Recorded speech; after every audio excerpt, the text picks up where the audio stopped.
So adopting one of many shelter dogs takes great responsibility. Dana Humphrey, also known as the Pet Lady, is here. We're going to talk about adopting, and we're also going to introduce you to these two guys we have here. You are holding Freddie. Yes, this is Freddie. He's a 1-year-old Jack Russell mix, and he is looking for his forever home. And Pepe here, that's who I have, is 5, and Pepe's a Yorkie mix. Okay, look at that and camera, Pepe. Pepe is very chill.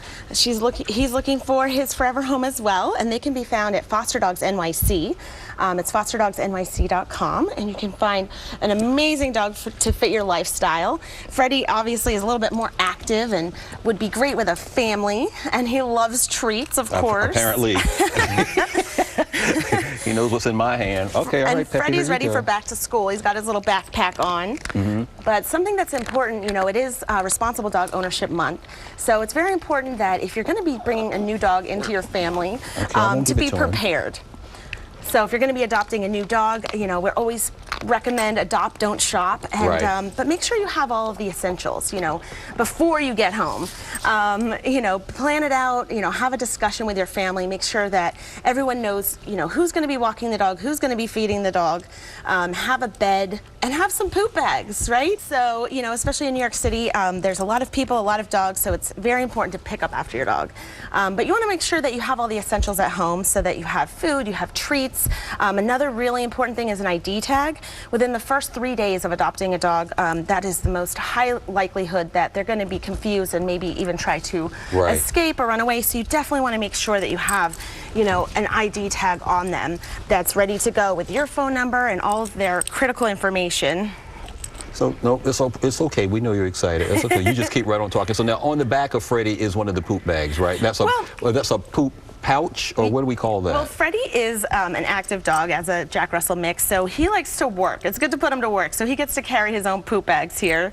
And you can put some other goodies in there too, like some treats or maybe even your cell phone for the road. Okay. So this all fits into the little thing and it straps right onto him just like that? It's just like a little harness backpack for him. Okay. Yeah. Now, I know that you all work with a bunch of different shelters. I can call them shelters? Sure. So these two guys are from which shelter? Well, so this is actually, they're from Foster Dogs NYC through Sugar Mutts. Sugar Mutts. And they're based in Brooklyn. And they are a daycare facility that also has adoptable dogs there. So Foster Dogs NYC acts as a liaison to help different shelters foster dogs that go in different homes. So also that's another great option if you're maybe have commitment phobia or you know commitment issues and you're not ready to make the commitment to really adopt a dog. You could always, you know, look into fostering, and you just basically, you know, would temporarily adopt a dog, you know, for a couple of weeks before they get their adoption papers. Okay, it's like an open secret here about me. I've been hemming and hawing for about a year now, and your colleagues over at the on the North Shore, you know, at the Animal League, they're probably watching and are still going to call me.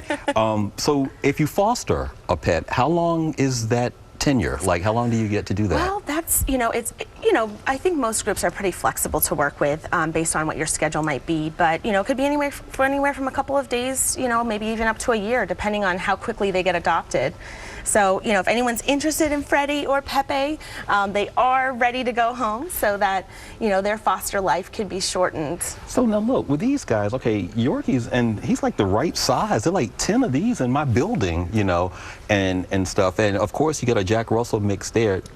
Why are these still needing homes, I guess is what I'm asking, well, you know? Pepe's story is Pepe's family had a baby and they decided it was a little too hectic for them. Okay. So, you know, Pepe's a great dog, just looking for some love.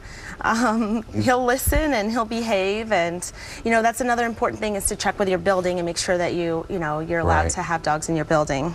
All right, so now if anyone's interested in these two, what information do you want us to make sure we get out to them? Check out fosterdogsnyc.com. Fosterdogsnyc.com. And again, Pepe is a Yorkie. Yep. He's 5 years old. And Freddie here is a Jack Russell Terrier mix, and he's 1 year old, and he is a really good dog. Yeah, they're both well behaved. Yeah. All right, we will put that information up. Pet Lady Dana, thank you so much for stopping by. Now, to learn more about today's topics, go to fox5ny.com. You can also like us on Facebook as well as follow us on Twitter. Now, for all of us here at Fox 5, I'm Antoine Lewis. We'll see you next time for more Street Talk. And as always, thanks for the company. You say bye-bye right there. Come on, you're going to do it. You going to give me a kiss? Can you give me kisses? Kisses. You going to do it? You going to do it? I'll take one. There we go.